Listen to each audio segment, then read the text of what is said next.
जय श्री कृष्णा। मैं श्याम, आपका दोस्त, आपका प्रेमी, आपका सखा, आपका श्रीमद् भागवत स्वाध्याय। आज जेठ शुक्ला चतुर्थी तिथि के दिन मैं आपका अभिनंदन करता हूँ, स्वागत करता हूँ। कल मातृभूमि मंदिर के दर्शन करके आज फिर दिल्ली में गृह स्थान से आपके साथ संवाद करने का सौभाग्य मिल रहा है। आज हम चलेंगे तृतीय स्कंद के 22वें 23वें अध्याय में। ये जो 9 अध्याय हैं वो कपिल उपाख्यान के नाम से, कपिल उपाख्यान नाम से जाने जाते हैं। अर्थात भगवान कपिल का अवतार होगा और देवहूति के साथ संवाद करेंगे। गीता की जो 7 अनमोल, श्रीमद् भागवत की जो 7 अनमोल संदर्भ है या 7 अनमोल शिक्षा हैं, उनमें से एक है श्री कपिल उपाख्यान, जो सांख्य योग है, जिसको भगवान गीता के दूसरे अध्याय में भी उसी कपिल मुनि के सांख्य योग को भगवान कपिल के रूप में अवतार लिखे। आइए भगवान के श्री चरणों में पहले ध्यान लगाते हैं, ताकि भगवान बहुत सारी ध्यान की पद्धतियां देवहूति को बताएंगे। उसमें एक पद्धति है भगवान के वांगमय स्वरूप में, मूर्तिमान स्वरूप में ध्यान लगाना। आइए मूलाधार चक्र से भगवान के श्री चरणों में ध्यान लगाते हैं।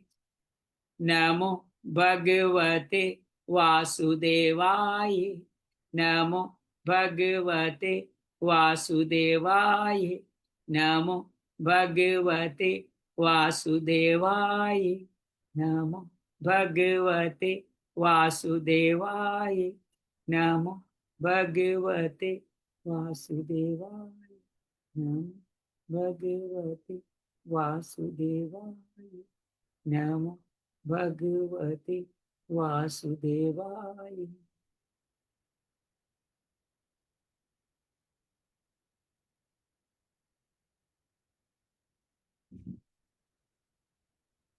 वसुदेव सुतं देवं कंस चाणूरमर्दनं देवकी परमानंदं कृष्ण वंदे जगद्गुरुं। श्री कृष्ण वंदे जगद्गुरुं। गजाननं भूतगणादि सेवितं कपीत जम्बूफल चारु भक्षणं उमासुतं शोक विनाशकारकं नमामि विघ्नेश्वराय पाद पंकजं, नमामि विघ्नेश्वराय पाद पंकजं। सर्वमंगल मांगल्ये शिवे सर्वार्थ साधिके शरण्ये त्र्यंबके गौरी नारायणी नमोस्तुते, नारायणी नमोस्तुते। त्र्यंबकं यजामहे सुगंधिं पुष्टिवर्धनम् उर्वारुकमेव बन्धनान् मृत्युर्मोक्षयमामृतम्। गुरुर्ब्रह्मा गुरुर्विष्णु गुरुर्देवो महेश्वरा, गुरु साक्षात् परम ब्रह्म तस्मै श्री गुरुवे नमः। श्रीमद्भागवत महापुराण श्री कृष्ण वांग्मय स्वरूपाय नमः। श्री व्यासाय कृष्ण देवपायनाय नमः। श्री व्यास रूपाय श्री सुखदेवाय नमः। योगेशं सच्चिदानंदं वासुदेव व्रज प्रेमधरं संस्थापकं वीरं कृष्ण वंदे जगद्गुरुं। श्री कृष्ण वंदे जगद्गुरुं। कृष्ण ओम श्री कृष्णार्पण वस्तु। कृष्णाय वासुदेवाय हरिये परमात्मने प्रणत क्लेश नाशाय गोविंदाय नमो नमः। प्रणत क्लेश नाशाय गोविंदाय नमो नमः। शांति शांति शांति। आइए हम आज की कथा का संदर्भ लें। उससे पहले पूर्व अध्यायों का भी एक छोटा सा स्मरण कर लेते हैं। हम जानते हैं ब्रह्मा की सृष्टि का आगे गांव चल रहा है, ब्रह्मा की सृष्टि आगे बढ़ने वाली है, उसके बारे में हम लोग बात करते हैं कि किस तरह से सुखदेव जी परीक्षित जी को बता रहे हैं, मैत्रेय जी विदुर को बता रहे हैं, सूत जी शौनकादि को बता रहे हैं, और उधर ब्रह्मा जी पूरी सृष्टि का वर्णन नारद जी को समझा रहे हैं कि किस तरह से मैंने सृष्टि रची। उसके बारे में कहते हैं कि पूछते हैं कैसे सृष्टि रची, तो भगवान कहते हैं कि पहले महतत्व से अहंकार, 3 तरह के अहंकार, 30 तरह के तत्व। समझ गए ना? 30 तरह के तत्व तो याद हो गया ना? 5 महातत्व, 5 सूक्ष्म तत्व, ये तन्मात्राएं भी कहलाती है। पहले तन्मात्रा आती है, अहंकार से तन्मात्रा आती है, फिर आपके महातत्व आते हैं, फिर आते हैं 10 इंद्रियां और 10 इंद्रियों के देवता और मन। ये 31 लोग मिलकर जब संसार की रचना नहीं कर सकते तो भगवान स्वयं शामिल होकर 1000 वर्षों तक, सहस्त्र वर्षों तक अंदर पानी में रहते हैं, फिर स्वयं ही विराट पुरुष बन करके खड़े हो जाते हैं और भगवान के अंदर समस्त लोग की संरचना यत्ते पिंडे तत्व प्रमांडे हो जाती है। वो तो ब्रह्मा जी सृष्टि कर, ब्रह्मा जी को उन्होंने आशीर्वाद दिया आप सृष्टि करो, और कर्तृत्व भाव में नहीं उसने चतुर्श्लोकी भागवत सुनाई। तत्पश्चात ब्रह्मा जी ने पहले सृष्टि तमस के माध्यम से, जिसको पापमय सृष्टि कह सकते हैं, वो क्लेशों के माध्यम से की, तो असुर राक्षस और यक्ष पैदा हुए और वो उन्हीं को खाने दौड़ पड़े। इसलिए कहते खा जाओ वो यक्ष हुए, और जो ने कहा रक्षा मत करो वो राक्षस हुए। तो ब्रह्मा जी ने इस तरह से फिर उनसे अपनी रक्षा की, मुख्य देवताओं की रचना की। और ब्रह्मा जी का दिन में प्रकाश, रात में स्वरूप किसने लिया? एक राक्षसों ने लिया। और दिन में स्वरूप किसने लिया? देवताओं ने लिया। और फिर जगन प्रदेश से कामासक्त असुरों को पैदा किया, वो ब्रह्मा जी की तरफ ही लौट पड़े। तो ब्रह्मा जी ने भगवान के कहने से संध्या देवी का पूजन किया, संध्या देवी कल्पित किया। संध्या देवी के मोह में ग्रस्त होकर के वो लोग धीरे धीरे शांत हो गए। तो भगवान ने, ब्रह्मा जी ने संध्या रूप भी छोड़ दिया। उससे गंधर्व और यक्षों का जन्म हुआ। गंधर्व यक्षों का जन्म हुआ, जो एक सृष्टि का एक महत्वपूर्ण रचना था, उसके माध्यम से रचना हुआ। फिर भगवान ने अपनी तंद्रा से भूत पिशाच प्रकट किए, और फिर खुद ही उनके दिगंबर रूप अपने कहते भगवान की जंग भाई में भूत पिशाचों ने ग्रहण कर लिया। इसी को निद्रा कहते हैं। जीवों को इंद्रियों में शिथिलता आती रहती है। यदि कोई मनुष्य, बहुत अच्छी बात नोट कर लीजिएगा, मनुष्य झूठे, मैंने निर्णय लिया है कि मैं रात को कुल्ला या पेस्ट करके ही सोऊंगा। झूठे मुंह जो सो जाता है उसे भूत पिशाच आदि आक्रमण करते हैं। अगर आपको जीवन में थोड़ा अच्छा भी मन में भाव हो कि भूत पिशाच, अरे आज उमा भी जुड़ी है, उमा अभिनंदन है, स्वागत है, तो उत्तर भूत पिशाच आदि उन्हीं पे आक्रमण करते हैं जो झूठे मुंह सोते हैं। इसी को कहते हैं उन्माद कहा जाता है। भगवान ब्रह्मा ने भावना की, मैं तेजो में हूं, और भगवान ब्रह्मा के तेज से साध्य और पितृगण उत्पन्न हुए। पितरों ने अदृश्य शरीर को ग्रहण किया, और उसी को पंडित हव्य और कव्य के द्वारा, अर्थात पिंड और हव्य के द्वारा, हवन के द्वारा उनको समर्पण करते हैं। फिर अपनी तिरोधान, तिरोधान कहते हैं अंतर ध्यान होने की शक्ति, उसने सिद्ध और विद्या दृष्टि की, उनको अंतर ध्यान नामक अद्भुत शरीर उनको दे दिया। एक बार महाराज ने अपना प्रतिबिंब देखा, उससे किन्नर और किम पुरुष उत्पन्न हुए, और फिर वो शरीर त्याग दिया। तो ये कहते हैं कि पुरुष ब्रह्मा के गुणादि का पालन करते रहते हैं, ज्ञान करते रहते हैं। लगा सृष्टि होने, एक बार थक से गए, सो गए, तो उनके बालों से बिच्छू और बाकियों से आपके सांप वगैरह वो उत्पन्न हो गए। इस तरह से अंत में सब भगवान ने ऋषियों के बाद मनुओं की सृष्टि की, और फिर गंधर्वादी भगवान की स्तुति करने लगे कि आपकी सृष्टि बड़ी सुंदर है। इतने प्रयासों के बाद ब्रह्मा सृष्टि कर सके। हमारे जीवन में कोई कार्य सही तरह से संपन्न नहीं कर पाए तो घबराइएगा मत। ब्रह्मा जी को इतने साल लगे, इतने सालों की सृष्टि करते रहे, तो हमारे जीवन में भी हमसे कुछ गलतियां, भूल तो हो ही सकती है। तो उन भूल को करके भगवान ने इस तरह से योग समाधि का उत्पन्न किया। और तब अब ये 20वां अध्याय पूरा हुआ था। किस अध्याय में करदम जी ने तपस्या करी। क्यों तपस्या करी? क्योंकि ब्रह्मा ने उनको आदेश दिया था, पुत्र थे, 86 पुत्र हुए थे करदम, पुत्र थे कि तुम संतान उत्पत्ति करो। अभी कोई संतान उत्पत्ति विशेष बड़ी नहीं है प्रजा। हालांकि मनुष्य उत्तरपा के 3 बेटियां 2 बेटे हो चुके हैं। तो करदम मुनि ने 1000 वर्ष तक तपस्या करी। तो कोई भी कार्य की सिद्धि चाहते हो, उससे पहले तपस्या करो, तप करो। तप का मतलब है सुख में दुख देखना, दुख में सुख देखना, और दुख से घबराना नहीं। जीवन को इंद्रियों से विमुख ले जाना, वैराग्य में ले जाना, और उसके साथ तप करना कि आप कैसे तप कर सकते हो, तप करो। तो करदम मुनि ने तपस्या करी, तप करी, भगवान प्रसन्न हुए, प्रकट हुए। और बिंदु सरोवर, जहां भगवान उनकी कृपा से देखे भगवान के आंसू गिरे, वहां एक बिंदु से सरोवर बन गया। कहते हैं ये सरोवर कोलायत में स्थित है। तो इस बिंदु सरोवर में भगवान है, जहाँ बड़ा मनमोहक मोहनीय दृश्य है। वहां पे भगवान पधारे, और भगवान के सामने उन्होंने स्तुति करी कि आप जब आते हो तो लोग मोक्ष मांगते हैं, लेकिन मैं अपने पिता के आगे से सिर्फ संतान उत्पत्ति के लिए एक गुणमयी भारिया मांगता हूँ। भगवान कहे मैं समझ गया, तुम्हारा इसी में कल्याण हो जाएगा। पिता का कहना मानने से पुत्र को मुक्ति मिलती ही मिलती है, ये बात ध्यान रखिएगा। ऐसा ही पत्नी का पति के लिए कहा गया है। ये 2 भाव बड़े अद्भुत है हमारे समाज में। इन 2 भावों को लेके चले तो भगवान कहते हैं मैं स्वतः ही आ जाता हूँ। तो भगवान आकर के कहते तुम चिंता न करो, तुम्हारे लिए उचित भार्य का व्यवस्था कर लिया, साथ ही में तुम्हारी 9 पुत्रियां होगी, ये भी आशीर्वाद देख के जाता हूँ। और तुम्हारे गर्भ पत्नी के गर्भ से मैं स्वयं जन्म लेऊंगा, सांख्य योग का प्रवचन करूंगा।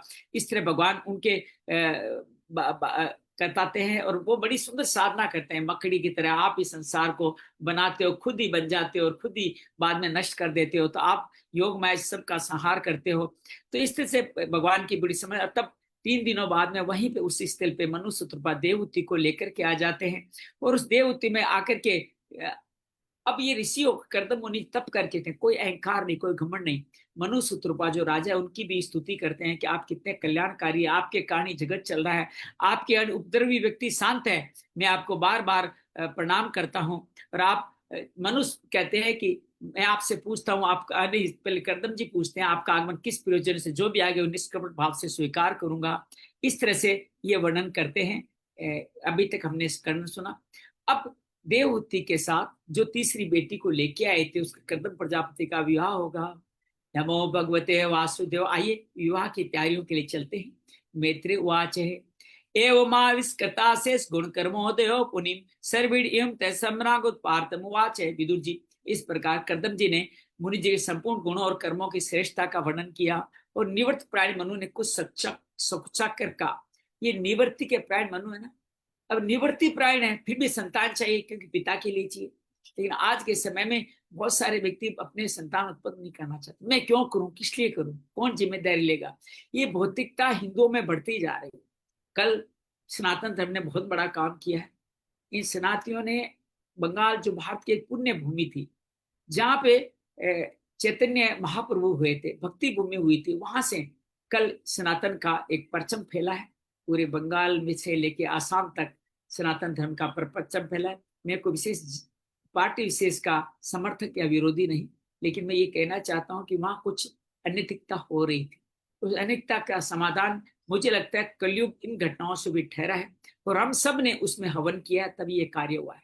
तो आप सबका बहुत सारा आभार करता हूँ मैं कि आप सब और आपके प्रेमी रिश्तेदारों ने इतना सुंदर एक निर्णय दिया, एक जगत की शांति के लिए, समृद्धि के लिए निर्णय दिया। मनुर्वाच। अब मनु जी क्या कहते हैं? मनुर्वाच बर्मास मुक्तो युष्मान परिपाया छंदो में स्तपो विद्या योग युक्तान लंपटान तंत्रायाण सर्जमासन दो सहस्त्राय शस्त्रपात हृदयम तस्य मीब्रम छत्रमंगम प्रचक्षते। हे मुनि, देव मूर्ति भगवान ब्रह्मा ने अपने रक्षा के लिए तप योग से संपन्न विश्व में अनासक्ता ब्राह्मणों को अपने मुख से प्रकट किया है। और फिर विराट पुरुष ने आप लोगों की रक्षा के लिए शस्त्र भुजाओं में हम क्षत्रियों को उत्पन्न किया। हर क्षत्रिय ऐसा सोचे जगत का कल्याण हो जाएगा। इस प्रकार ब्राह्मण उनके हृदय और क्षत्रिय उनके शरीर कहलाते हैं, ऐसा मनु महाराज कह रहे हैं। अब देखा जाए तो ब्रह्मा जी से ही मनु शत्रुपा उत्पन्न हुए, और ब्रह्मा जी से ही उत्पन्न हुए महर्षि, ऋषि, कर्दम आदि, सब ब्रह्मा जी से उत्पन्न हुए। लेकिन एक ब्राह्मण है, एक क्षत्रिय है, अर्थात जो गुण कर्म विभाग दिया गया है उसके आधार पर ही आपका धर्म तय होता है। एक से उत्पन्न हुए, उन्हें तो सभी ब्राह्मण चाहिए थे, ब्रह्मा से उत्पन्न हुए इसलिए ब्राह्मण, लेकिन नहीं, मनु सूत्रपा उनसे होकर के भी क्षत्रिय कहलाए, क्योंकि वो उनके शरीर से पैदा हुए, मुख से ब्राह्मण पैदा हुए। यही भगवान के लिए भी कहा गया है। अतो हेन आत्मान क्षत्रम च रक्षते रक्षते स्वामयो देव सह सदात्मक। अतः एक सिर सम्मत होने के कारण अपनी अपनी और एक दूसरे रक्षा करने वाले ब्राह्मण क्षत्रियों को वास्तव में श्री हरि की रक्षा करते हैं। उन दोनों की रक्षा कौन करेगा? श्री हरि रक्षा करते हैं, जो समस्त में कार्य रूप में और निर्विकार रूप से सगुण और निर्विकार निर्गुण दोनों रूप में वही विद्यमान है। तंदरेशना देव चिन्ना में सर्व संशय भगवान प्रीत धर्मारिक्षो। आपके दर्शन मात्र से मेरे सारे संदेह दूर हो गए। अपनी पुत्री को देने आए हैं तो देखें श्री जामाता कैसा है, क्यों आपने मेरी प्रशंसा की मुझसे स्वामी प्रजापालक इच्छा से राजक धर्मों का बड़े प्रेम से निरूपण किया है। उन्होंने जब स्तुति की तो प्रेम से उनका निरूपण किया। तो आप अगर कई कन्या के पिता से मिलने जा रहे हैं तो उन कन्या के पिता को प्रार्थना करें, आराधना करें, उनकी प्रशंसा करें, तब आपको आपके कन्या के पिता का आप पे कॉन्फिडेंस जगेगा, आपको पुत्री प्रदान कर देगा। दृष्टिया। अच्छा, एक और बात यहाँ कहें कि यहाँ पे क्षत्रिय और ब्राह्मण धर्म का दोनों का में भेदभाव भी खत्म किया है। दोनों में ही श्री हरि निवास करते हैं। हम सब सभी वर्णों में श्री हरि निवास करते हैं, ऐसा क्यों ना मान लें। एक में उनका मुख है, एक में भुजा है, एक में जंगा है, एक में चरण है, सब में श्री हरि विद्यमान है। सनातन धर्म एक रहे, एकजुट रहे, उसी में एक कल्याण होने वाला है। देखिए बहुत कुछ पानी निकल चुका है कलयुग का। विश्व का सर्वोत्तम धर्म आज विश्व के 1 या 2-4 देशों में, और उनके बाद पैदा हुए धर्म 180 देशों में फैल गए। तात्पर्य यह है कि हमने अपने धर्म का उतना सम्मान, उतनी श्रद्धा, उतना उनका प्रायण नहीं किया। लेकिन संभव है, सबके देवता वही हैं, चाहे उनके अब्राह्म हो या हमारे ब्रह्मा हो, सबके नीति निर्धारण देवता एक ही है। दृष्टाय में भगवान दर्शो दुर्दशो योग कतात्मान दृष्टापाद शिष्णा में बहुत। आपका दर्शन जितेंद्रिय, कि मैं जितेंद्रिय नहीं हूं, मैंने इंद्रियों को जीता नहीं है, उनको बड़ा दुर्लभ है। मेरा बड़ा भाग्य है, मुझे आपका दर्शन हुआ है। मैं अब ये प्रार्थना कर रहे हैं अपने ब्राह्मण तत्व की, मैं आपके चरणों के मंगल में रज को अपने सिर पर चढ़ा सका, ये मेरा सौभाग्य। दुष्प्यात्वान शिष्टोहम कृष्णानुग्रह महान अपरावर्ते करंदे चस्ता दिश्चो सतीर गिरे। मेरे भाग्योदय से आपने मुझे राजधर्म की शिक्षा दी, मुझ पर अनुग्रह किया है, और मेरे शुभ प्रारब्ध का उदय होने से आपकी पवित्र वाणी मैंने कान खोल कर सुनी है। यह एक संकेत है सीता रश्मि सरला हमारे लिए, कि हम सब लोग कई बार कथाओं में बैठ तो जाते हैं, कथाओं में बैठ के भी हमारा ध्यान इधर उधर चलता रहता है। ये क्यों होता है? ऐसा नहीं कि आप दोषी हैं, हमारा प्रारब्ध नहीं है कि उस कथा को उस वक्त सुन सके। हो सकता है कथा सुनते ही हमारा कल्याण हो जाए, लेकिन हमारे प्रारब्ध में तो दुख पाना लिखा है, तो फिर हम दुख पाने से बचेंगे कैसे? इसलिए भगवान क्या माया करते हैं, हम कथा सुन ही नहीं पाते। तो इस बात को सुनिएगा, रश्मि ट्रू कह रही है, बिल्कुल सत्य है। तो यह कह रहे मेरा प्रारब्ध का उदय हुआ, इसलिए मैंने आपकी पवित्र वाणी कान खोल कर सुनी है। तो आप सब कान खोल कर, जितने देर कान खोल कर ये श्रवण करिए। स भवानो दुहित स्नेह प्रीक्लिष्टात्मनो ममे स्रोतो मर्षि दिन सावितम कृपया मुनि। इस कन्या के स्नेहवश मेरा चित्त बहुत चिंताग्रस्त है। हर पिता अपनी पुत्री से बड़ा, उसके भविष्य से बड़ा चिंताग्रस्त रहता है। मुझ दीन की, वो दीन भी कहता है अपने आप को, मैं पुत्री का पिता दीन हूं। अरे पुत्री के पिता से ज्यादा धनी तो कोई नहीं होता। मैं अक्सर ये समझता हूँ कि जब भगवान आप पे विश्वास करते हैं, कृपा करते हैं, तब आपको पुत्रियां देते हैं। जिनके पुत्रियां नहीं है ना, वो समझ लीजिए भगवान के कृपा पात्र नहीं। भगवान उन पे विश्वास नहीं करते, ये मान के चलिए। मेरे जैसे अधम पर भी भगवान ने अब कृपा करिए कि मेरे को 2 बहुएं मेरे को पुत्री रूप में मिली। इस तरह से अपने जीवन को आप चाहें तो ये भगवत कृपा से संवार सकते हैं। जिनके पुत्रियां, वो अपने आप ने अपनी बहुओं को पुत्री मानी। पीरेवर्तो तान पदो स्वसे दुईताम में आविन्वचति पतिम युक्त वैशील गुणाद्वी। मेरी कन्या जो प्रियव्रत है, ओह रश्मि को 2 बेटियां, बधाई हो बधाई हो, आप बहुत भाग्यशाली हैं, नमन है आपको। तो नारद जी जो मेरी कन्या है वो प्रियव्रत उत्तानपाद की बहन है, पूरा परिचय दे रहे हैं अपना। ये अवस्थाशील गुणादि में अपने योग्य पति पाने की इच्छा रखती है, अपनी पुत्री की इच्छा भी बता रहे हैं। ये धातु बहुत है शील श्रुत रूप वयो गुणान अश्नोन राधरे सात्वशाही कृत निश्चया। इसने नारद जी के मुख से, नारद जी सब जगह घटनाएं पहुंचाते रहते हैं, उसमें नारद जी ही घर जोड़े जी थे जी। नारद जी ने आपके शील विद्या रूप आयु गुणों का वर्णन सुना है, तभी से अपने आप को पति बनाने का निश्चय कर चुकी है। ये पिता कह रहा है।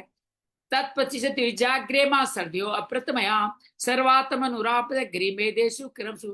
हे द्विजवर, मैं बड़ी श्रद्धा से आपको कन्या समर्पित करता हूँ, आप इसे स्वीकार कीजिए। ये ग्रस्तोचित सभी कार्यों के लिए आपके योग्य है, ऐसा कह के पिता समर्पित कर रहा है। उद्दत से काम से प्रतिवादो न सस्यते अपि निर्बुद्ध संघर्ष काम रक्त किम पुनः है। जो भोग स्वतः प्राप्त हो जाए उसके अवहेलना करना विरक्त पुरुष को भी उचित नहीं है। फिर विषयासक्त की तो बात ही क्या है, कि विरक्त पुरुष को भी ऐसे की जिम्मेदारी है तो लेनी चाहिए। फिर आप तो स्वयं विषयासक्त हो चुके हो कि मैं संतान उत्पन्न करना चाहता हूँ, आपके लिए तो उचित ही है। ये उद्यत मनादृत्य कीनासं भी भयाचते छीते तत्सवित मानश्वावगया हते। जो स्वपुरुष स्वयं प्राप्त हुए भोग का निरादर कर फिर इसी कर्पण क्या, कंजूस के आगे हाथ पसारता है, उसका फैला हुआ यश नष्ट हो। कितनी सुंदर शिक्षा दी है कि आपको स्वयं प्राप्त जो हुआ है, आपके जीवन में जो कुछ भगवान की कृपा से प्राप्त, उसका निरादर करें। जो मिला है उससे संतुष्टि न करें, और अधिक पाने के लिए आप हर किसी के आगे हाथ पसारना। इसका तात्पर्य क्या है? अनैतिक कार्यों से भी धन संपत्ति अर्जित करने का प्रयत्न करना। जो नैतिक रूप से प्राप्त हुआ है उसको तो आप विसार रहे हो, उसको उसकी इज्जत नहीं कर रहे हो। वो नैतिक रूप से पैसा करा रहे हो, उससे क्या होगा? फैला हुआ यश नष्ट हो जाएगा, और दूसरों के तिरस्कार से मान भंग भी होगा। आपने अगर सत्पुरुषों का सहयोग नहीं लिया तो आपका मान भंग भी होगा। इसलिए हमेशा सत्पुरुषों का संग करते रहना चाहिए। एम तो श्रवणम विद्वन विवार्थ समुद्यतम अतस्म कुर्वाण प्रताम प्रतिग्रहण में। विद्वन मैंने सुना है अविवाह करने के लिए उद्यत है। आपका ब्रह्मचर्य एक सीमा तक है, और आप नैष्ठिक ब्रह्मचारी तो है नहीं। नैष्ठिक किसको कहते हैं? जीवन भर जिसने ब्रह्मचर्य रहने का निश्चय लिया वो नैष्ठिक ब्रह्मचर्य। बाकी ब्रह्मचर्य कब तक? 25 वर्ष तक। इसलिए आप इस कन्या को स्वीकार कीजिए, मैं इसे आपको अर्पित करता हूँ। ऋषि रुवाच है, ऋषि क्या कहते हैं सुनिए। बाड मुदो डुकामो अहम प्रताच त्वात्मजा आयो वीरो नृपो ऐसा वद्यो विवाहिको विधि। ठीक है, मैं विवाह तो करना चाहता हूँ, आपकी कन्या का भी किसी के साथ वरदान नहीं हुआ है, वागदान नहीं हुआ है, सगाई नहीं हुई है, इसलिए हम दोनों का श्रेष्ठ ब्राह्म्य विधि, अब विधियों की बात हो, किस विधि से विवाह करे, तो ब्राह्म्य विधि से विवाह होना उचित है।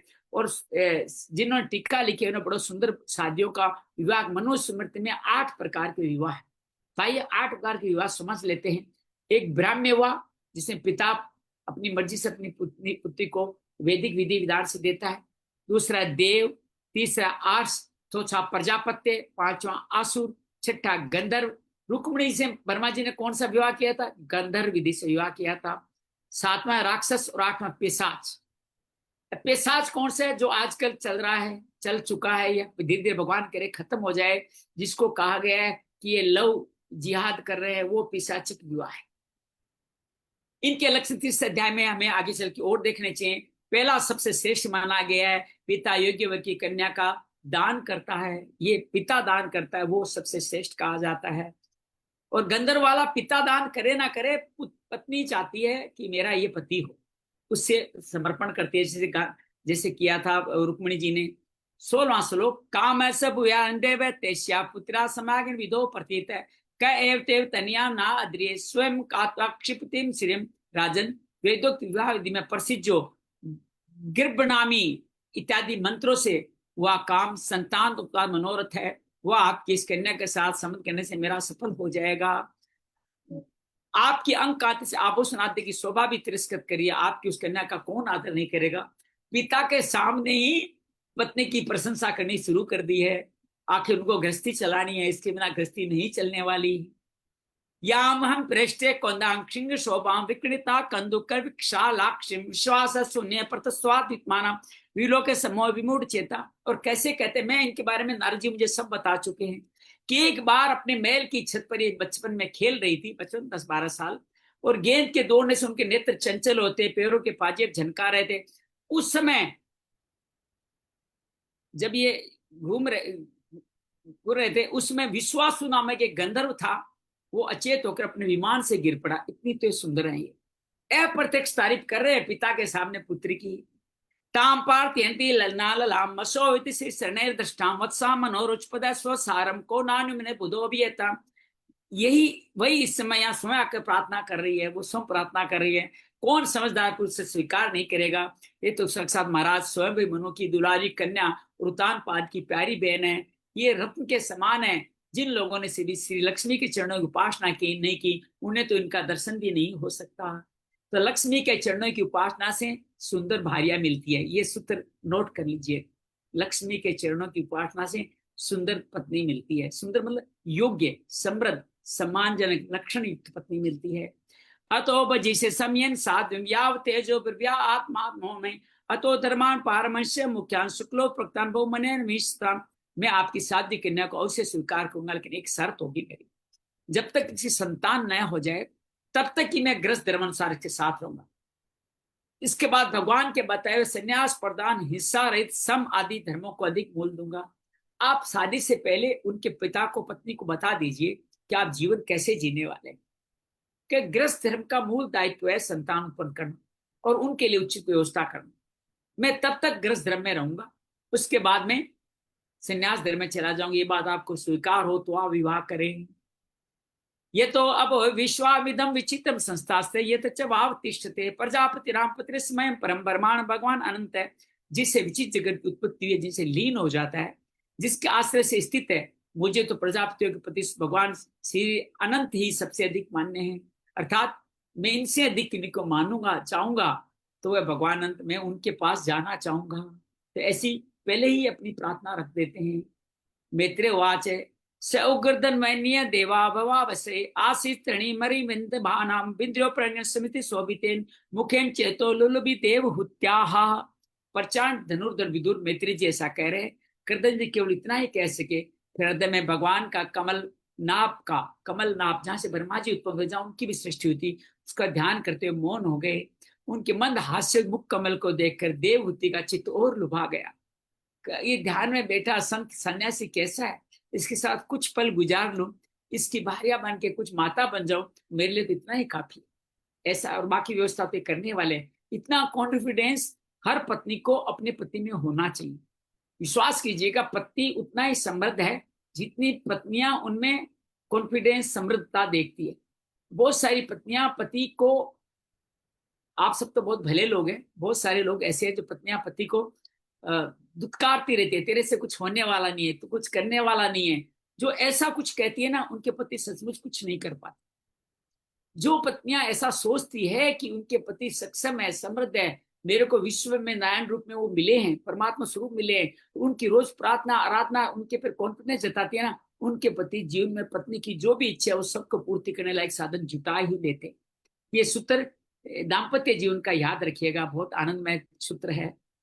तो वो देवहूति कहते कोई बात नहीं, आप संन्यास ले लेना, मुझे आप इसी सब रूप में मुझे प्रिय है। सोनु ज्ञाता व्यसितम ऐसा दुहि तु स्फुटम तस्में गुण गुणाडाय ददो तुल्या प्रसिद्ध है। मनुजिन देखा महारानी शत्रुपा और राजकुमारी की स्पष्ट अनुमति है। उन्होंने अपनी पत्नी की तरफ देखा, पत्नी ने कहा ओके ओके, और पत्नी तो पति पुत्री तो कह ही रही है कि मुझे, मुस्कुरा के कह रही मुझे सब मंजूर है।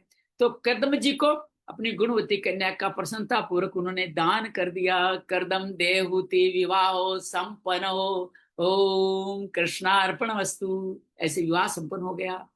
शत्रु अब माँ क्या क्या करेगी बेटी के लिए, वो कर्म बताए गए हैं। शत्रुपा महारागी पही बर्बान महाधनान दाम्पत्यो परिद्यापित भूषावास परिचदाम। बेटी और दामाद को बड़े प्रेम पुरुष से बहुमूल्य वस्त्र आभूषण ग्रस्तोचित पात्र आदि दहेज में दिए। तो ऐसा अपनी बेटी को उसका अंश दान, देखो पिता की संपत्ति में बेटी का भी अंश होता है, लेकिन इसका अर्थ नहीं कि बेटियां जाके कोर्ट मुकदमा करके अंश मांगे।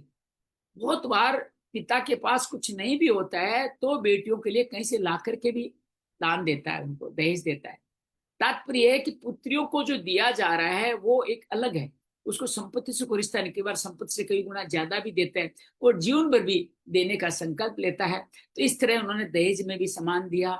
इसको दहेज मत समझिएगा, कुप्रथा मत समझिएगा, ये पुत्री का अपने परिवार में जो इतने दिन जीवन बताए उसका अधिकार है जो उसको दिया जा रहा है, ये बात ध्यान रखिएगा। तो इस तरह कभी मैं दहेज नहीं लूंगा, दहेज नहीं दूंगा, तो मत लो, दहेज रूप में मत लो, गिफ्ट रूप में मत लो, लेकिन पुत्री का पूर्ण अधिकार है अपने पिता से ये सामग्री लेने का।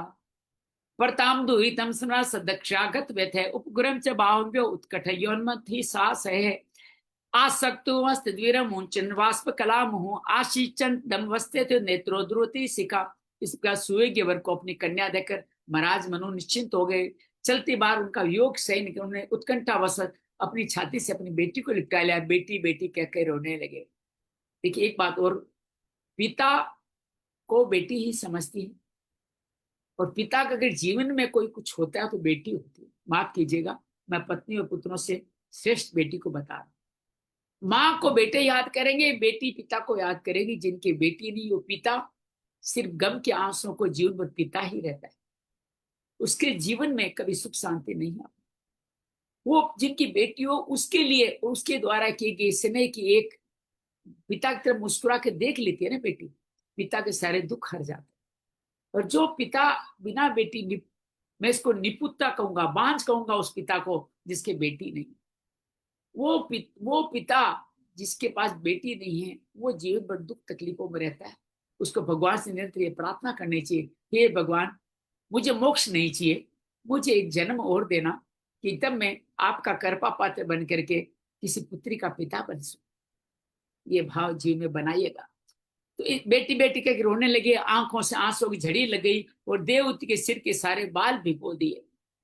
आमंत्रम तो मनीवर मनुज्ञात सहानुज्ञ परतर्थ मारुषभ्याय सौपुरम धर्म उभ्योर्षि कुल्याया सरस्वत्या सुरोदसो ऋषिनामो शांता पश्चानम सर्व संपद।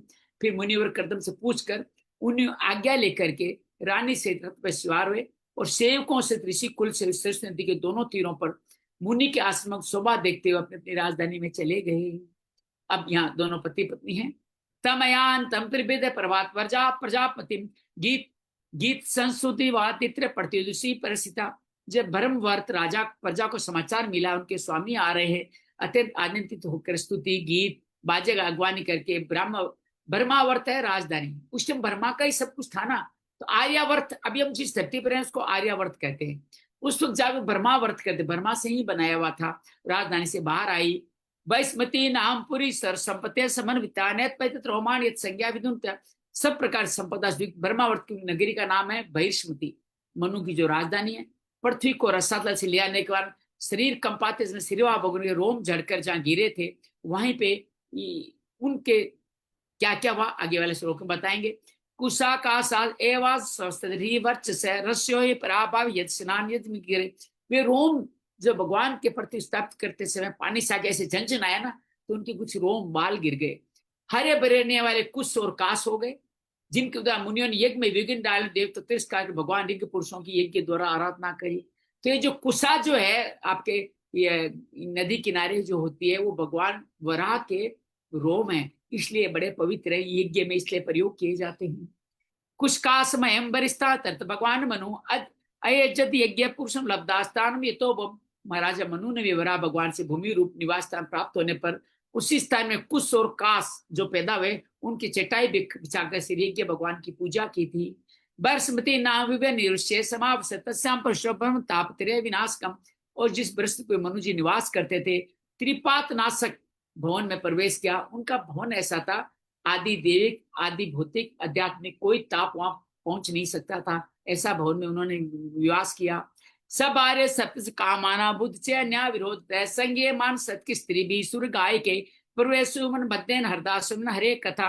वहां अपनी भार्या और संतति से ये धर्म अर्थ और मोक्ष के अनुकूल भोगों को भोगने लगे।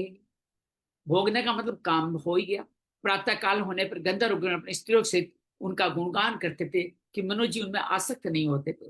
विनयपुर दशहरी की कथा ही वो सुनते रहते थे। हमको यही सब करना चाहिए गृहस्थ जीवन जीते हुए भी। निष्णात योग माया मुनि श्याम मनु यदा पर सितुम भोगा न शोको बरवत परम। वे इच्छा अनुसार भोगों का निर्माण करने में कुशल थे क्योंकि तो मननशील भगत प्राण होने के कारण भोग उन्हें विचलित नहीं कर पाते थे। आयतामास्थितस्यां यामा स्वांतर्यापना शरणवतो दायिते विष्णु कुरुतो बुरुत कथा। भगवान विष्णु की कथाओं का श्रवण ध्यान रचना निरूपण अर्थात उनको निरूपण मन में कल्पना करके या आप कोई रासलीला आदि किताब से निरूपण करते रहते थे। और मनवंतर को व्यतीत करने वाले क्षण कभी व्यर्थ नहीं जाते। जो ऐसा करते हैं उनका एक क्षण भी कभी व्यर्थ नहीं जाता। स्वयं स्वास्त्रम निने युज्ञान में सप्ततिम वासुदेव प्रसंगेन परिभुक्त गति त्रय। इस प्रकार में जागृत आदि तीन अवस्थाएं कौन सी है जागृत सुसुप्त और स्वप्न। तीनों अवस्थाओं और तीनों गुण कौन से सत्व रजस तमस को अभिभूत करके अर्थात उनको भी अपने वश में करके भगवान वासुदेव कथा प्रसंग में अपने मनवंतर के 71 चतुर्युग पूरे कर दिए। 71 चतुर्युग एक मनु का काल होता है। जो बर्मा के पूरे जीवन में 1000 चतुर्युगी का दिन होता है उसमें 14 मनु होते हैं। एक दिन में 14 मनु होते हैं। तो बर्मा के दिन का ये छठा हिस्सा 7वां हिस्सा 7.5वां हिस्सा पूरा हो गया और 71,000 वर्ष पूरे कर दिए। तो मनु भगवान की पूरी कहानी यहाँ समर्पित कर दी। हालांकि इनके पुत्रों का नाम आगे आता रहेगा। शारीरा मनसा देवेचाशे मानुषा भोक्तिकाश कथम कैलेसा बाधंत्यारी संसरम। व्यासन विदुर जी जो पुरुष श्री हरि के आश्रित रहता है उसे शारीरिक मानसिक दैविक मानसिक भौतिक दुख कभी कष्ट नहीं पहुंचाते। यह पृष्ठो मुनि प्राय धर्मान विदा शुभाम नृणावणाश्रामा च सर्वभूति सदा। मनु जी निरंतर समस्त प्राणियों के हित में लगे रहते थे। मुनियों के पूछने पर उन्होंने मनुष्यों के तथा समस्त वर्ण आश्रमों के अनेक प्रकार मंगल में धर्मों का वर्णन किया जो मनु संहिता के रूप में उपलब्ध है। ये मनु संहिता है क्या हम कैसे जीवन जिए कैसे मनु जी जीवन जिए थे वो उच्चतम विधि है। लेकिन आजकल इसका बड़ी आलोचना होने लगी है कि मनु संहिता में ये लिखा है ये लिखा है। पढ़ी किसी ने नहीं है। लोग मनुवादी करके के बाकी हमारे सनातन धर्मियों को भड़काते हैं कि ये मनु की संतान है लेकिन ऐसा कुछ नहीं। उन्होंने सबके गुण धर्म सारे लिखे उन्हें हर आश्रम के हर वर्ण के गुण धर्म लिखे हैं लेकिन मनु संहिता के रूप में उपलब्ध है। कभी कोई पढ़ता नहीं है। पूरी मनु संहिता उपलब्ध भी नहीं है। मैंने भी आज तक मनु संहिता देखी नहीं है। मन में देखने का भाव जरूर है। एतत् आदिराजस मनोसित अद्भुतम वर्णित वर्णिश तत्पयोदम सुनो। जगत के सर्वप्रथम सम्राट महाराजा मनु वास्तव में कीर्तन के योग्य थे। मैंने उनके अद्भुत चरित्र का वर्णन किया है और उनकी कन्या देवती का प्रभाव अब तुम सुनो। तो अभी विवाह हुआ है मनु का प्रभाव आ गया। देवती कर्दम अभी वहां बैठे हैं। उनका वर्णन अगले अध्याय में होगा। इति श्रीमद्भागवते महापुराणे पारमहंस्यां संहितां तृतीय स्कंदे द्वादशो द्वाविंशो अध्याय श्री कृष्णार्पण वस्तु। कृष्णाय वासुदेवाय हरिये परमात्मने प्रणत क्लेश नाशाय गोविंदाय नमो नमः। प्रणत क्लेश नाशाय गोविंदाय नमो नमः। सालू जी का अभिनंदन है, स्वागत है। सालू जी लेट आए, पत्नी धर्म तो हमने सब बता दिया, जो आपके लिए कहा था वो आप सुनने आए ही नहीं, कोई बात नहीं, स्वागत है आपका। अत त्रयोदशो अध्याय। ओम नमो भगवते वासुदेवाय। कर्दम और देवहूति का विहार। मित्र उवाच पितृभ्याम पस्ते साति पति निंगो विदा नित्यम परचरे प्रीत्या भावानी विदुर जी, माता पिता के चले जाने पर पति के अभिप्राय को समझ लेने में कुशल, पति के अभिप्राय को समझ लेना ही कुशलता है पत्नी की। साध्वी देवती कर्दम का प्रतिदिन प्रेम पूर्वक सेवा करने लगी, ठीक उसी तरह जैसे पार्वती जी भगवान शंकर की सेवा करती थी। विसंभ्रासन आत्मशोचन गौरवरेंद मेन च सुसूर्या सोहृदयन वाचा मधुराय च भोः विसर्जे कामम दम्भम च द्वेषम लोभमगम पदम अप्रत्योदता नित्यम तेजर्याम समतोषयत। उसने काम वासना क्या क्या त्यागे हैं? काम वासना, दंभ, द्वेष, लोभ, पाप और मद को सावधानी से त्याग कर लगन के साथ सेवा में तत्पर। ये त्याग कर क्या ग्रहण किया? विश्वास, पति पे विश्वास हो, अपनी पवित्रता, सुचिता, गौरव, अपने माता पिता का जो मिला गौरव, संयम, दीप्ति की तरह नहीं, देवहूति की तरह। तब भगवान आते हैं, दीप्ति की तरह करो तो हिरण्याक्ष आता है, गौर कीजिएगा। और संयम में जीवन जीते हो तो आपके घर में भगवान कपिल आते हैं, इस भाव को समझिएगा। शुश्रूषा, अपने पति की सेवा, प्रेम, मधुर भाषण आदि गुणों से परम पति जैसे पतिदेव को संतुष्ट कर लिया तो पत्नियां सुन ले। विश्वास, पवित्रता, गौरव, अपने पति के अलावा किसी और का ध्यान नहीं रखना ही पवित्रता है। अपने पिता और अपने पति के कुल का गौरव बनाए रखना उनका कार्य है। संयम रखें, जब जीवन में भोगों के प्रति पति के कहने, पति की अनुमति से ही उसमें आकर्षित हो। पूरे परिवार की सेवा करें, प्रेम भाव बनाए रखें। सबसे बात, मधुर भाषण बोले, धुंधली नहीं बनना। कैसे बनना है? देवहूति बनना है। सदेव ऋषि वर्षा मानवी सम अनुवर्ता देवागधृष्य पत्युरासासान महाशिष कालेन भूषा क्षामाम कर्षिताम वर्तचर्या ते मोगद गदया वाचा पीड़ित कृपया अब्रवीत। देवहूति समझती थी मेरे पतिदेव देव से बढ़कर, अपने पति को भगवान से बढ़कर समझना चाहिए। बड़ी बड़ी आशाएं रखी, उनकी सेवा लगी रहती थी। बहुत दिनों तक अपना ये कर्म चलाया उन्होंने। मनुपुत्री को व्रत आदि पालन करने दुर्बल हुई देख करके देव ऋषि कर्दम को दयावश कुछ खेद हुआ कि ये इतनी राजा की पुत्री मेरी सेवा कर रही है, मैंने इसका ध्यान ही नहीं किया। अरे वो विरक्त प्राणी सन्यासी थे, उनको ग्रस्त मारने समय लगने वाला है, लेकिन ये समय कब मिलेगा, कब होगा? जब पत्नी अपनी सेवा शुश्रूषा से अपने पति के मन में ऐसा भाव पैदा कर देगी कि अरे भाई मैंने बहुत सेवा की, उसके लिए मुझे कुछ करना चाहिए। और उन्होंने ऐसा ही खेद प्रकट करती, मैंने अपनी पत्नी को अभी तक कुछ नहीं दिया है, गदगद वाणी से ऐसा बोले। कर्दम उवाच दष्ट्रोम वदे तो मानवी मानदाय शुश्रूषा परमया पर्या च भक्तिया यो देनिनाम यमति सुरस देवो नावोक्ष श्रमो क्षपितो मदर्थे। मनुनंदिनी, तुमने मेरा बड़ा आदर किया है, मैं तुम्हारी उत्तम सेवा परम भक्ति से बहुत संतुष्ट हूँ। सभी देहधारियों को अपना शरीर बहुत प्रिय व आदर की वस्तु होता है, किंतु तुमने मेरी सेवा के आगे क्षीण होने की कोई परवाह नहीं की। अर्थात अपना शरीर में बहुत आदर, लेकिन मेरी सेवा में तुमने उस शरीर की भी परवाह नहीं करी। कोई मेकअप नहीं कर रही है, बस सेवा में लगी हुई है। कोई खाने पीना जो मिल गया वो खा रहे, कोई शिकायत नहीं कर रही है। ये पत्नी धर्म निर्वाह रही है देवहूति। प्रसाद में क्या मिलेगा आगे पता चलेगा। ये मैं सौधम नृत्य तपस समाधि विद्यात्म योग विद्या भगवत प्रसादा तानेवते मद अनुसेवनान्यावरुद्धान दृष्टिम पर पसेवित्राभ्य इनको सो कान। अतः अपने धर्म का पालन करते मुझे भी तब समाधि उपासना योग के द्वारा जो भय और शोक से रहित, ये सब क्या देते हैं? तब समाधि उपासना योग आपको भय अभय बनाते हैं और अशोक कर देते हैं। ये दो प्रसाद मिलते हैं। ये विभूतियां, यही अशोक और आपका अभय रहना ही ये विभूतियां हैं। उन पर मेरी सेवा करो, सब तुम्हारा भी अधिकार जो मैंने कमाया है। देखिए हमारी पत्नी जी कहीं सुन रही है तो सुने कि आपके पति जो भी कमा रहे हैं उन पे आपका भी अधिकार है। अर्धांगिनी जो हो, जो तप से, योग से, कथा से जो कुछ भी कमा रहे हैं वो उस पर पत्नी का भी अधिकार है। मैं तुम्हें दिव्य दृष्टि प्रदान करता हूं, उसके द्वारा तुम मुझे देखो, तुम उन्हें देखो। जो जो तुम्हें मेरे तप से मिला है वो दिव्य दृष्टि में तुम्हें प्रदान करता हूं, तुम देखो। तुम अपने आप को ऐसा मत समझना तुम जंगल में एक सन्यासी घर रह रही हो, तुम्हारे को बहुत कुछ मिला है, ऐसा बताती है।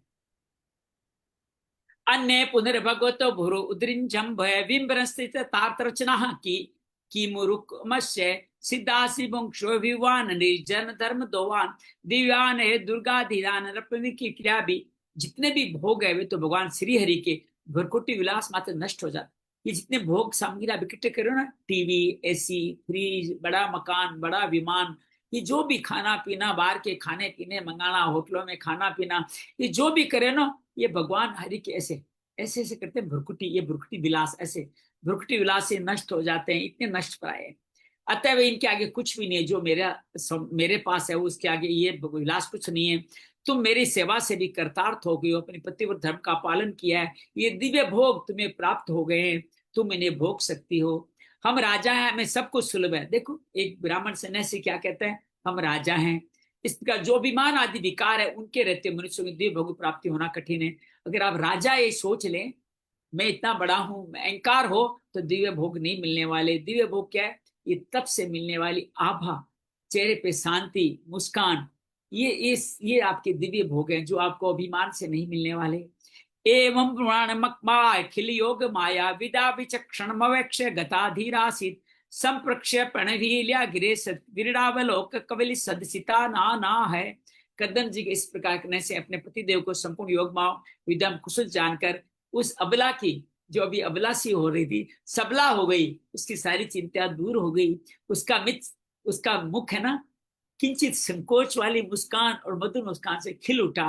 वो विनय और प्रेम से गदगद वाणी में इस प्रकार कहने लगी। देवहूति रुवाच है, पहली बार देवहूति पति के घर में बोली है।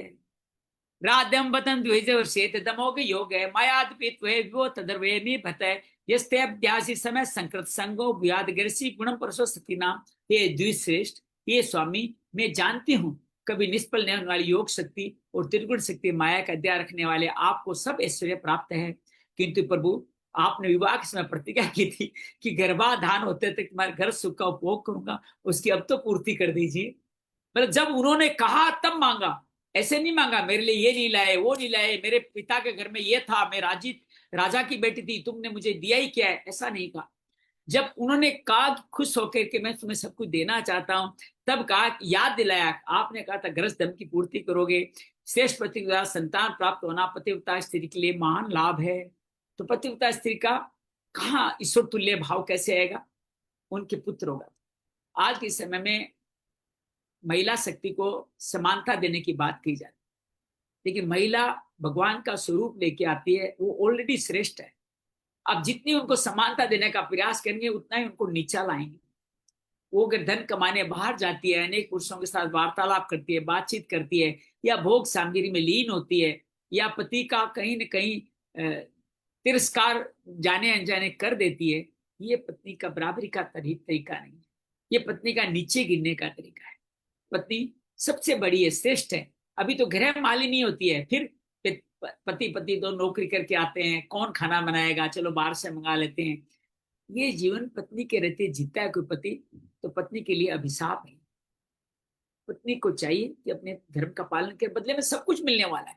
जो पुत्र आदि होंगे वो माँ के ही होने वाले हैं। बेटियां अपने घर चली जाएगी, वो निर्वाह पिता करके जाएगा, पुत्र आपको देके जाएगा, सबके मालकिन आपको बना के जाएगा। याद कीजिए, यहाँ से सब लोग जो अपने पीर से आई है, अपने ससुराल में जो माँ बन चुकी है, जो घर में रह रही है अपने पति के साथ, घर की मालकिन आप हैं कि नहीं? फिर मालकिन बनने के लिए अतिरिक्त प्रयास क्यों, कि मैं ऐसा पैसा कमाऊं, अपना धन रखूं, ये करूं वो करूं, ऐसा प्रयास क्यों करें? आप और हम चाहें तो अपने पति को सर्वश्रेष्ठ मानते हुए, उसके सामर्थ्य को अपना मानते हुए रखें, तो आप मालिक हैं। अपना अलग से धन, अलग से सामग्री अलग से कमा लो, ये सब पति की योग्यताओं पर संदेह व्यक्त करना है। तो जितना आप संदेह व्यक्त करोगे उतना पति कमजोर पड़ेगा, जितना पति पर विश्वास व्यक्त करोगे उतना पति मजबूत होगा। उसमें भगवान देखोगे तो भगवान सब कुछ करेंगे, उन भगवान नहीं देखोगे तो भगवान तुल्य भी नहीं रह पाएगा। पति बेचारा होता है, उसको बनाने वाली, उसको समृद्ध करने वाली पहले माँ, और फिर उसकी पत्नी, और फिर बात है बेटी।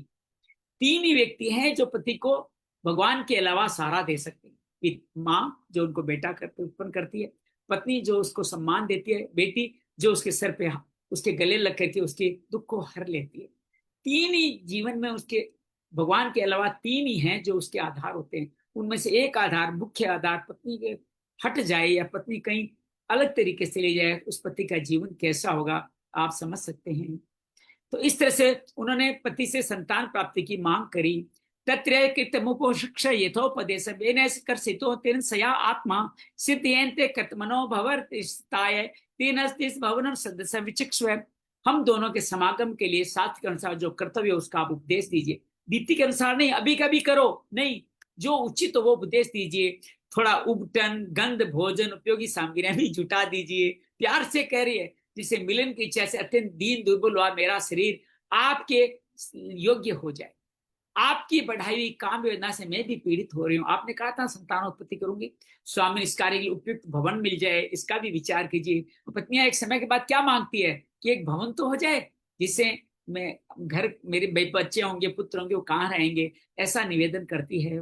मैत्रेय वाच है, मैत्रेय ऐसा कहते हैं, प्रिया पिरवंचित कर्दमो योगम आस्थित है विमांगन कामं क्षतस्रोवरी चिकत। विदुर जी कर्दम मुनि ने प्रिया की इच्छा पूरी करने उसी समय योग में स्थित होकर एक विमान रचा, और इच्छा अनुसार जो सर्वत्र जा सकता है, ऐसा बड़ा विमान घर को भी कहते हैं, विमान जहाज को भी कहते हैं। तो घर रूपी उड़ने वाला, क्योंकि यह जा भी सकता है, ऐसा विमान उन्होंने रच दिया। देखो एक साधक क्या क्या नहीं कर सकता वो यहाँ बताया गया। सर्व काम दुगम दिव्यम सर्वत्र समन्वितम सर्वदेव चौतर मणिस्तम पस्कृतम। वे विमान सब प्रकार के इच्छित भोग प्रदान करने वाला था, अत्यंत सुंदर, सब का रत्न से सब संपत्तियों को उत्तरोत्तर वृद्धि देने वाला, मणि में खंभों से स्तंभों से सुशोभित था। विमान का वर्णन चल रहा है। दिव्योपकरणोपेतम सर्वकाल सुखावम पटिका भी पताका भी विचिरा भी अलंकृतम।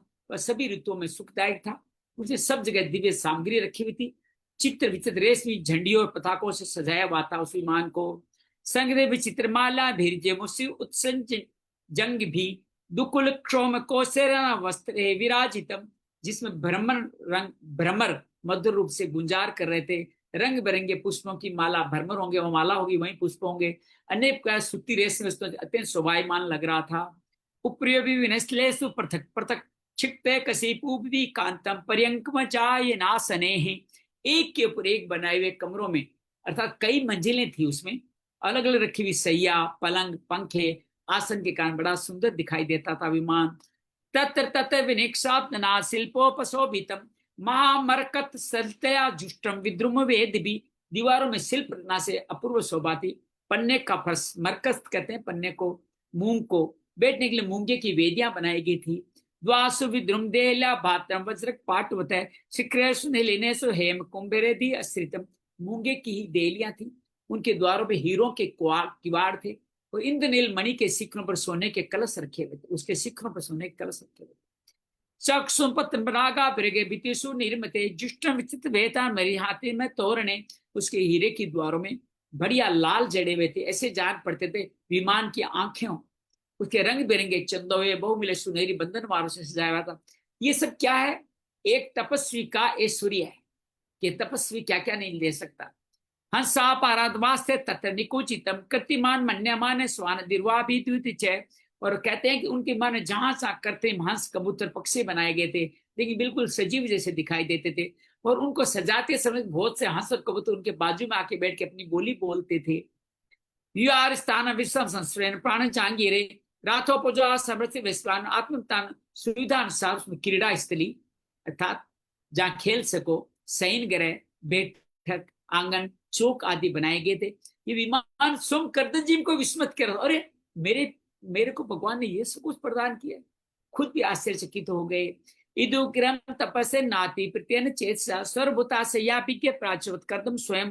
ऐसे सुंदर घर को जब देवती ने बहुत प्रसन्न से नहीं देखा, प्रसन्न नहीं हुई देवती इतना सुंदर भवन देखे, अरे भाई और क्या चाहिए, सब कुछ तो दे दिया तुम्हारे। अब देवती जो कहती है वो सुनिए। और देवती से पहले क्या कहते हैं? निमरजास में हृदय भिरु विमान में मार हुआ है इदम शुक्ल कृतम तितम आश्यासी व्यापक नाम भिरु। तुम इस बिंदु सरोवर में स्नान करो। अच्छा, प्रसन्नचित से नहीं देखा, अगली लाइन मैंने पढ़ी नहीं। वो कहते हैं उनके आंतरिक भाव को परख लिया करदम जी। आंतरिक भाव क्या? आप सोचो देवती क्या सोच रही है, का इतना सुंदर भवन तो बना दिया, लेकिन मेरा शरीर तो देखो, ये दीनहीन दुर्बल है, इसमें कोई कुछ रस नहीं है, पतला हो रखा है, रंग काला हो गया है, मिट्टी जमी पड़ी है, मैं इस भवन में कैसे पहुंचूंगी। तो देवहूति के इस भाव को, पत्नी के भाव को समझ ले वो पति श्रेष्ठ है, और पति के भाव को समझ ले वो पत्नी श्रेष्ठ है। तो उन्होंने, कर्दम जी ने अपनी पत्नी के भाव को समझा और क्या कहा, निदान के रूप में क्या क्या, निम्रज आस्मिन हृदय भिरु विमान मितु मारु है इदम शुक्ल कर्तम तितमासीसाम यापकम प्रणाम। हे भिरु, हे देवहूति, तो बिंदु सरोवर जो बना हुआ है भगवान के अश्रु से बना सरोवर को लायक, इसमें स्नान करके विमान पर चढ़ जाओ। विष्णु भगवान रचा हुआ तीर्थ है ये, मनुष्य को सभी कामनाओं की प्राप्ति कराने वाला है। तो ये जो अपने भगवान को भगवान की उपहार समझे, उनका तीर्थ समझे, तो सब कुछ इस घर में ही आपका तीर्थ बन जाएगा। सातत तुम समारा बच्चे कोल एक क्षणा सर्व विभ्रति वास वेणी भूतांस मूर्ध जान अंगम च मलपंगेन संचनम सबलस्तम आविश सर्वता सर शिव जलायसम। कमलोचना देवहूति ने अपने पति की बात मान के सरस्वती के पवित्र जल से भरे हुए उस सरोवर में प्रवेश किया। उसे बड़ी मेली कुचेली साड़ी पहनी थी, सूर्य के बाल चिपक जाने लट्टें पड़ गई थी, शरीर में मेल जम गया था, स्तन कांतिहीन हो गए थे।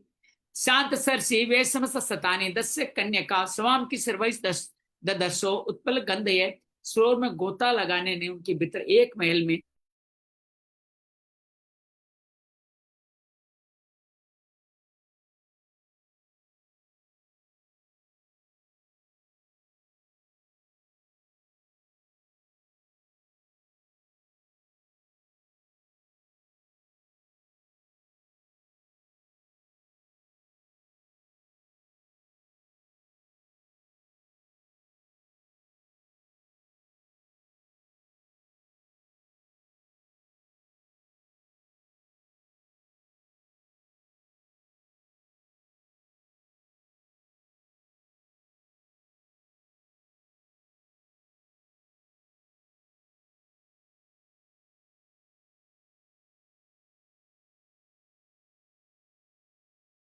किया।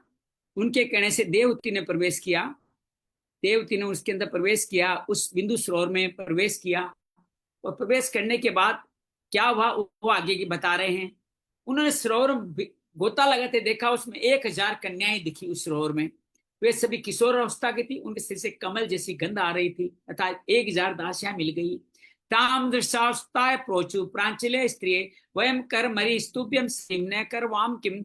देवहूति को देख के सब स्त्रियां आपस में सहसा खड़ी होगी, हाथ जोड़ करके ये कहने लगी, हम आपकी दासियां हैं, हमें आज्ञा दीजिए, आपकी क्या सेवा करें। स्नानेन तामानेन स्नाप्यता मनस्विनाम दुक्ले निर्मले नुत्य दुर्दशे च मानदा। विदुर जी, तब स्वामिनी को सम्मान देने वाली उन रमणियों, उन कन्याओं ने बहुमूल्य मसालों और गंध आदि से मिश्रित जल के द्वारा मनस्विनी अर्थात मनु की पुत्री देवहूति को स्नान कराया और 2 नवीन निर्मल वस्त्र पहनने को दिए।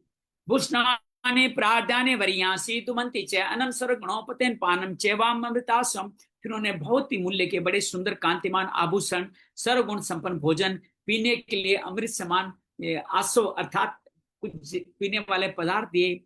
अथादर्श समात्मा विरजाम्पम विरजम को स्वने पयनम कन्या भी मानितम। अब देवहूति ने दर्पण में प्रतिबंध देखा, उसे मालूम पड़ा भांति भांति सुगंध फूलों के हारों से मैं पहन विभूषित हूँ, बहुत सारे सुंदर वस्त्र धारण कर सके, शरीर भी निर्मल हो गया, कांतिमान है। कन्याओं ने बड़ा आदर पूर्वक मेरा मांगलिक श्रृंगार किया है।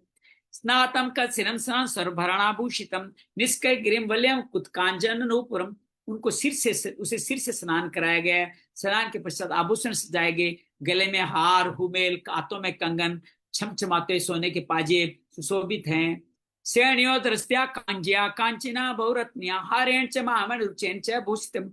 कमर में पड़ी हुई सोने की रजड़ी करदनी से बहुमूल्य मणियों के हार, अंग में लगे हुए कुमकुम आदि मंगल द्रव्य से उनकी शोभा बढ़ रही है। सूर्यता सुगुराश लक्षण सिद्धा पांगेन चक्षुषा पद्म को स्पर्धा नीलेर लसन मुखम। उनका मुख सुंदर, दंतावली मनोहर, भोए कमल की कली से स्पर्धा करते प्रेम कटाक्ष में सुंदर नेत्र। कहते हैं जो इस उनका रूप परिवर्तन हुआ अलग ही दिखने लग गई। नीली अलकावली से बड़ी सुंदर जान पड़ती थी। ये दास महर्षि वृषनाम दैती पतिम तत्चाते स्त्री विद्यास्ते से यह प्रजापति प्रिय पतिदेव का स्मरण किया तो अपने शैल वहीं पाया जहाँ प्रजापति कर्दम जी विराजमान थे। वहीं चली गई वो। व्रतो पुरुष दात्मा स्त्री संसवर्तम तथा निशांत संशय प्रतिपद्यते। अनेक स्त्रियों के सिद्ध अपने प्राणनाथ के सामने देखकर उनके योग का प्रवास युवती को बड़ा विस्मय हुआ। सताम कस्मलाना विभ्राजानि अपूर्वतया आत्मनिर्भरति रूपम समिति रुचिरस्तस्थितम विद्याधरी सहस्त्रं सेव्यमाना शास्त्रम जात भावनो विमानम तदो यात्र द मित्रम। शत्रु विजय विदुर कदमचि देखा देवती का स्नान करने बाद निर्मल हो गया, विवाह काल से पूर्व जैसा रूप था उसी रूप को पाकर अपूर्व शोभा से युक्त हो चुकी है। उनका सुंदर वक्षस्थल चोली से ढका हुआ, हजारों सेविकाएं उनकी सेवा कर बड़े बड़े वस्त्र शोभा दे रहे बड़े प्रेम से। तो तब उन्होंने बड़े प्रेम से उसे विमान पर चढ़ाया। तस्मिन लुप्त महिमा प्रिय नारुक्त विद्याधरी विरुचिर मणि पूर्व विमाने बबराज उत्कुच मुद्गण मुना मान पीछे स्त्राभिरावर्त इडो इवोडुपति नरबस्ता है। इसमें प्रिय के प्रति अनुरुक्त होने पर कर्दम जी की महिमा मन और इंद्रियों प्रभुता उनकी कम नहीं हुई। अभी भी विद्याधरिया उनके शरीर की सेवा कर रही है। देवहूति की खिले हुए कुमुद के फूलों संग अत्यंत सुंदर मेरे विमान पर इस प्रकार शोभा पा रहे थे मानो आकाश में तारागण से घिरे हुए चंद्रमा हो। ये जो विद्याधरिया है वो उनको तारा और उनको कदम जी चंद्र समान लग रहे थे। तेनाश लोक विहार कुला चंद्र है दो से सुन संगमा सखा मरतु शोभ गासु सिद्धे ने तो तुझे नेता सुवनासु ते में धुंधलील नवान व्रथी। उस विमान पर निवास कर दीर्घ काल तक लंबे समय तक कुबेर जी के समान मेरु पर्वत घाटियों में विराह किया। ये घाटियां 8 लोकपाल की विहार भूमि थी। हर लोक का एक अध्यक्षता है, लोकपाल जैसे स्वर्ग का इंद्र को कह सकते हैं, हर का एक लोकपाल अर्थात उसका राजा है।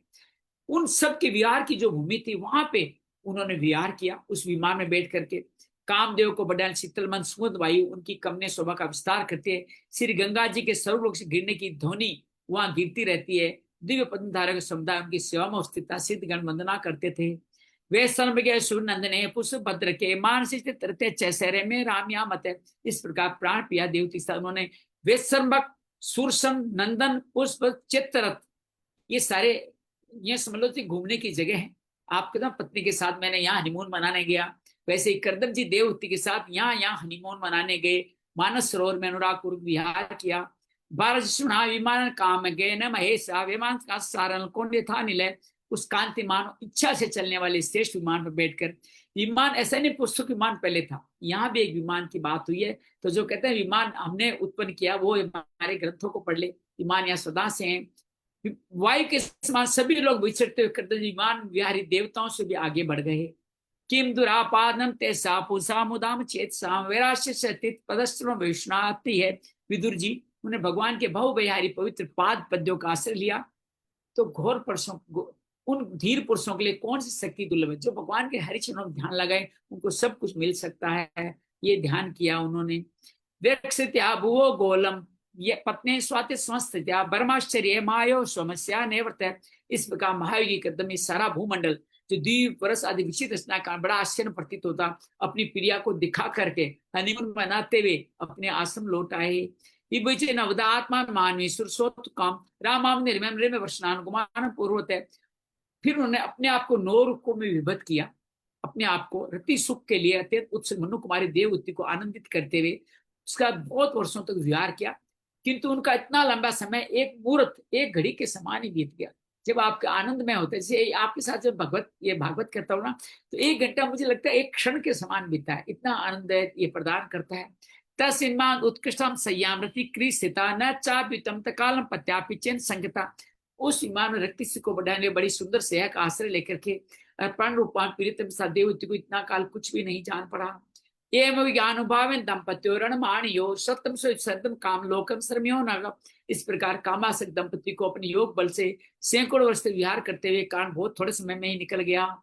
तस्मादेतन भावे नाम आत्मविद है नौदा विदाय रूपम सहस्कल विदुबी। आत्मज्ञानी करदम जी सब प्रकार संकल्पों को जानते थे। उन्होंने कहा कि मैंने संतान अपने पिता से ये संकल्प लिया मैं संतान उत्पत्ति करूंगा। देवहूति को भी मैंने वचन दिया है। उनको सुख दे के भगवान के आदेश को समझ करके अपने स्वरूप के 9 विभाग करे अर्थात 9 कन्याओं के रूप में अपने वीर्य का दान किया। एकाग्रचित अपनी कैसे करें कन्याओं की उत्पत्ति कैसे हो। एकाग्रचित रूप से अर्धांग रूप में अपनी पत्नी की भावना करते हुए अपने आधे अंग में पत्नी की भावना करी उन्होंने और उनके गर्भ में इन पुत्रियों को स्थापित किया। अतसा सुस्वे सत्यो देवते स्त्रिय प्रजा सर्वास्ता चारु सर्वांगे लोहितो गंधे। देवते के एक साथ 9 कन्याएं पैदा हुई। वे सर्वांग शुद्धि, उनके से लाल कमल की सुगंध निकलती। पूरा विश्व इन 9 कन्याओं का ही आगे बढ़ेगा, वहां आप देखेंगे। पतिम सा प्रवजितम तदा लक्ष्यो सती सतारस्य मान विक्रम हृदयन विदुयता लिखिन मुखी भूमि पदा नक्षिण श्रिया उवाच ललिताम वाच निरुद्ध्याम सुरकलाम सनी शुद्ध स्वभाव वाले सती देवती ने देखा। पूरे प्रतिज्ञा अनुसार पति देव संन्यास आश्रम धर्म करके जाना चाहते हैं। उन्होंने कहा भाई मैं तो संतान के संन्यास जाऊंगा। तो अपने आंसुओं को रोक करके मुस्कुराते हुए धीर वाणी में धीरे धीरे कहा, सिर नीचा किए हुए अपने नख मणि मंडित चरण कमल से पृथ्वी को कुरेद रही थी। देखो पत्नी किससे से पति से बात कर रही है, वो सुनिएगा। अपनी इच्छा भी रखना चाहती है। देवहुतिर्वाच है सर्वं तद भगवान मुहावे प्रतिश्रुतम अथा प्रमेण अभ्यम दातु। भगवान आपने जो कुछ प्रतिज्ञा की थी वो तो आपने निभा दी है, परंतु मैं तो आपकी शरणागत हूं, आप मुझे अभय दान दे दीजिए। भरमनिर्ते भूस्तम विमर्ग्या पड़ते स्मा कश्चिनान विश्व का त्वयि पर्वते वनम।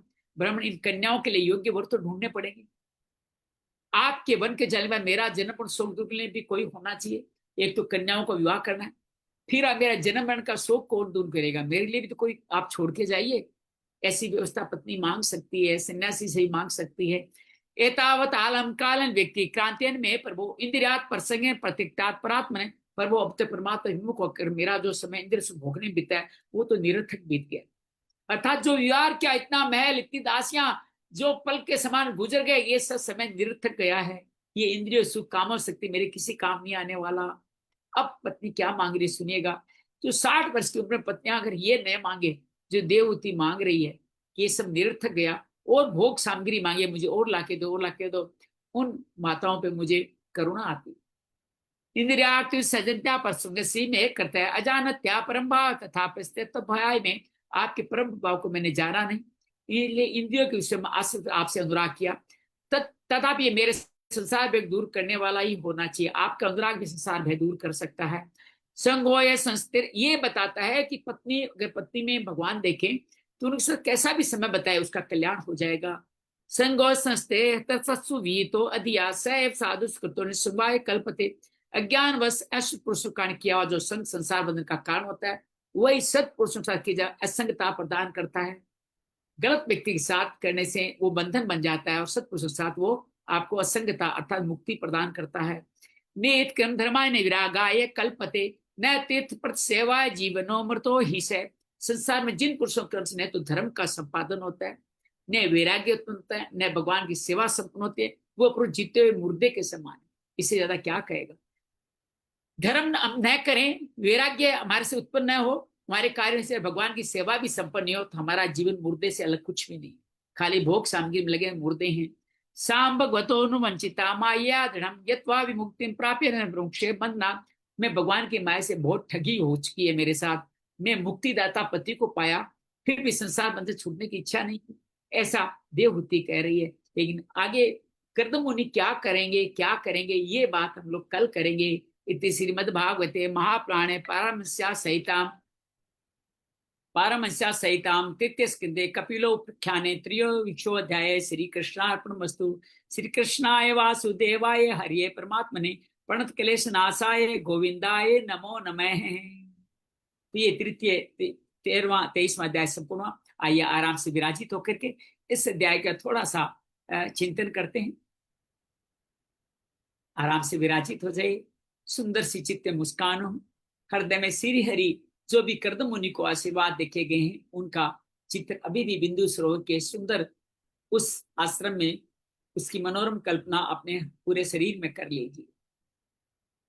मनु जी की स्तुति हुई, मनु जी बड़े प्रसन्न हुए और कर्दम मुनि को प्रणाम करके कहते हैं कि आपने जिस तरह से कहा आप तुरंत, आप बहुत योग्य और भगवान के हरि के पार्षद है।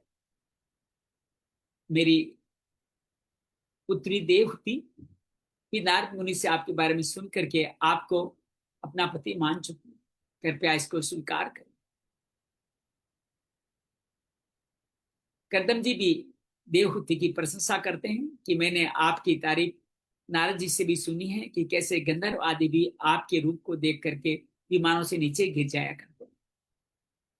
बहुत प्रसन्न होकर देवहूति और उनको पत्नी को देव के मनु जी स्वीकृति प्रदान करते हैं, लेकिन अपनी शर्त रख देते हैं कर्दम जी कि मैं यहाँ पे अपने गृहस्थ जीवन का पालन करने के बाद संन्यास आश्रम विरक्ति की ओर जाऊंगा, अगर आपको ये मंजूर हो तो विवाह करें। देवहूति ने उनके तप शौर्य को देख करके अपनी अनुमति दी और मनुदेव ने उनका विधि विधान से विवाह किया और आवश्यक सामग्री जीवन यापन आवश्यक सामग्री देख के विदा हुआ। उनका दाम्पत्य जीवन आगे बढ़ रहा है। उधर मनु महाराज ने अपने जीवन में 71 मनवंतर तक राज्य किया।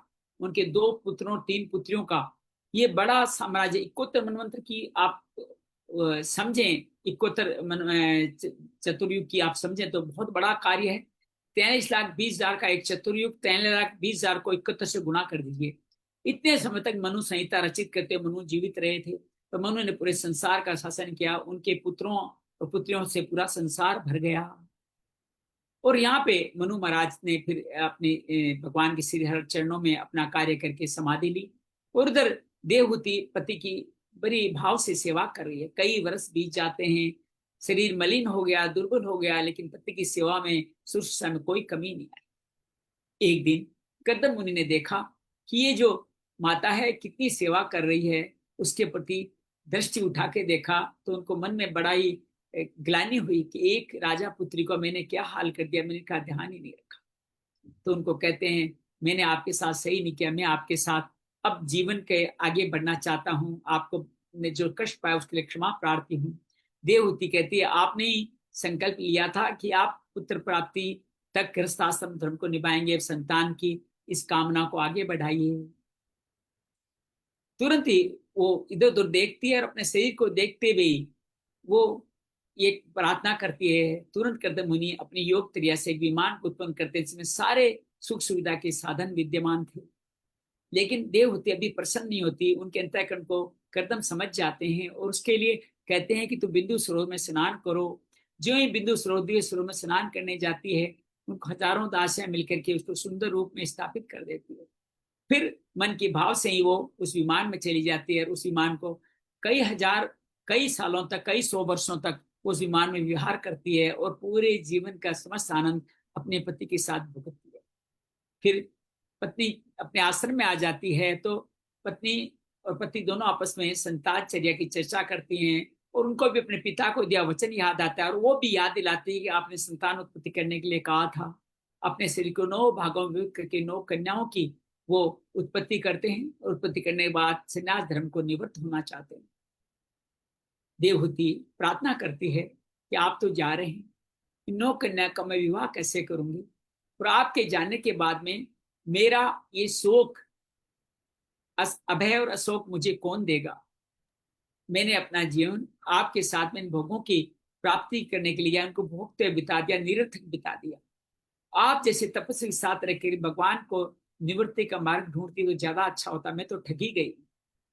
इस तरह से देवहूति प्रार्थना कर रहे हैं। कर्दम जी इसका क्या सॉल्यूशन देंगे उसके बारे में कल बात करेंगे।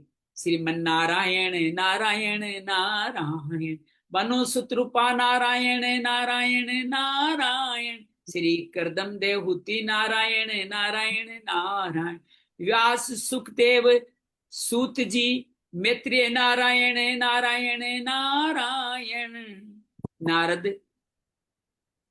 नारद विदुर परीक्षित सोनकादि नारायण नारायण नारायण, बिंदु सरोवर नारायण नारायण नारायण, कर्दम देवहूति विवाह नारायण नारायण नारायण, पति सेवा देवहूति सेवा नारायण नारायण नारायण, पति विमान निर्मित भवन निर्मित नारायण नारायण नारायण, कर्दम देवहूति विहार नारायण नारायण नारायण, नव देवी पुत्री उत्पन्ना नारायण नारायण नारायण, कर्दम संन्यास निवृत्ति मार्ग नारायण नारायण नारायण, देवहूति मुक्ति संवाद नारायण नारायण नारायण, देवहूति नव कन्या विवाह एवं स्वमुक्ति निवारण नारायण नारायण नारायण, श्रीमन नारायण नारायण नारायण, भजमन नारायण नारायण नारायण।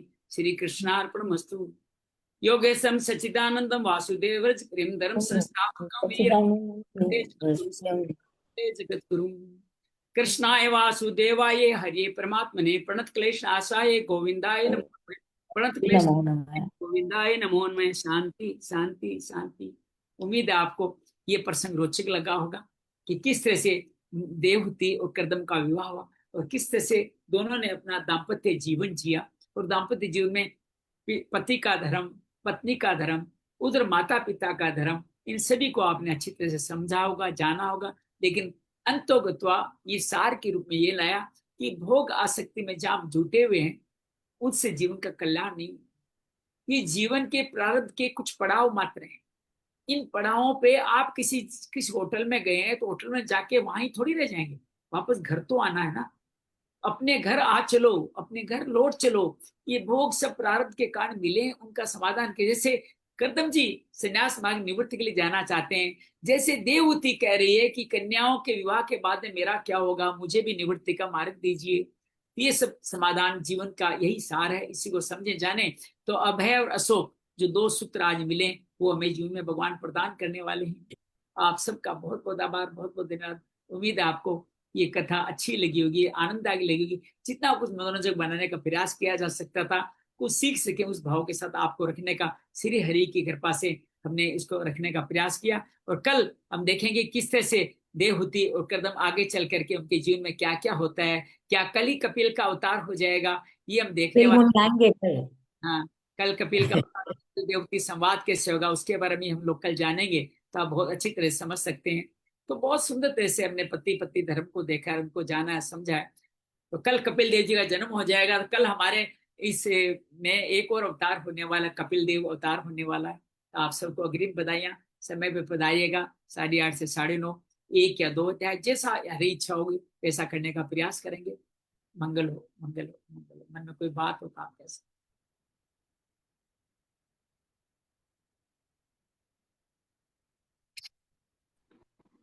उमा जी आते रहिएगा।